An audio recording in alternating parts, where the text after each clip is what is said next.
साईं मुंहिंजा प्रोग्राम यादुनि जे सफ़र में एहसास आशना दिलनि लाइ लफ़्ज़नि जी ख़ुशबू जज़्बनि जा गुलाब एक लाजवाब गज़ल। अॼोको गज़ल असांखे ॾियारे मोकिलियो आहे नई टी जे ख़ूबसूरत शाइर जाम अरमान पलीजे साहब।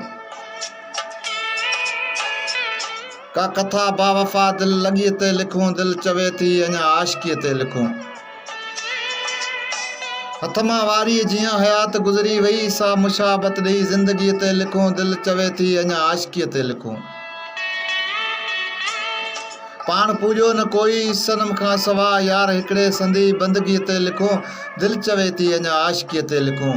गीत घायल हुआ ऐं हुई रूह रड़, की न सम्झी सघियो सादगीअ ते लिखूं, दिल चवे थी अञा आशिकीअ ते लिखूं। केर हाणे करे दर्द ज़ख़्मनि पटियूं, दिल खे थाफे चतियूं बेवसीअ ते लिखूं, दिल चवे थी अञा आशिकीअ ते लिखूं।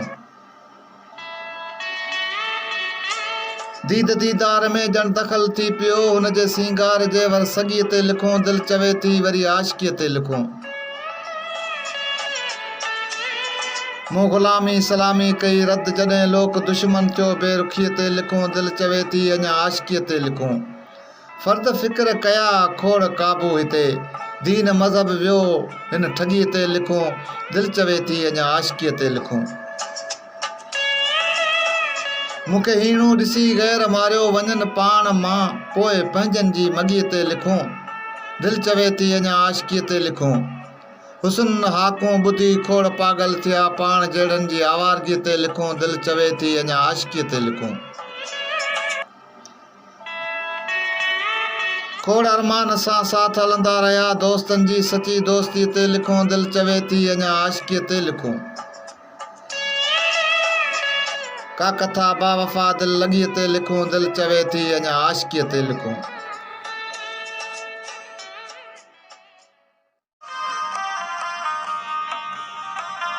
साईं मुंहिंजा फ़क़ीर फ़ारिस नूनारी साहब सुहिणो इंतख़ाब करे थो महबूब दर्स जो ही महबूब गज़ल।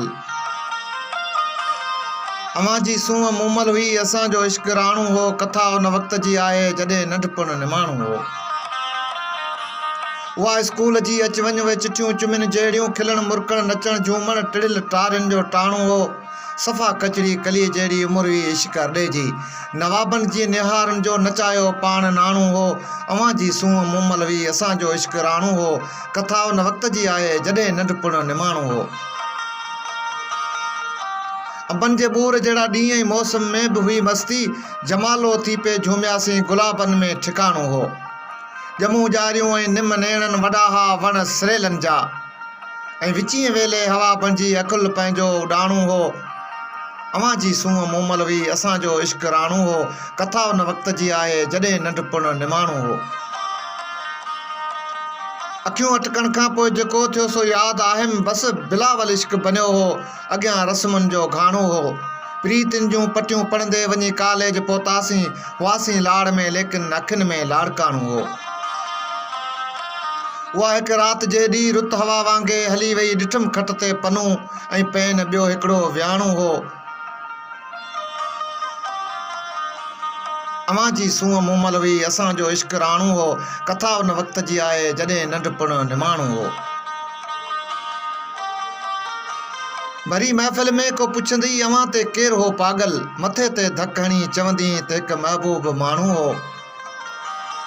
अवां जी सूंहं मूमल हुई, असांजो इश्क राणू हो, कथा उन वक़्त जी आहे जॾहिं नंढपण निमाणू हो।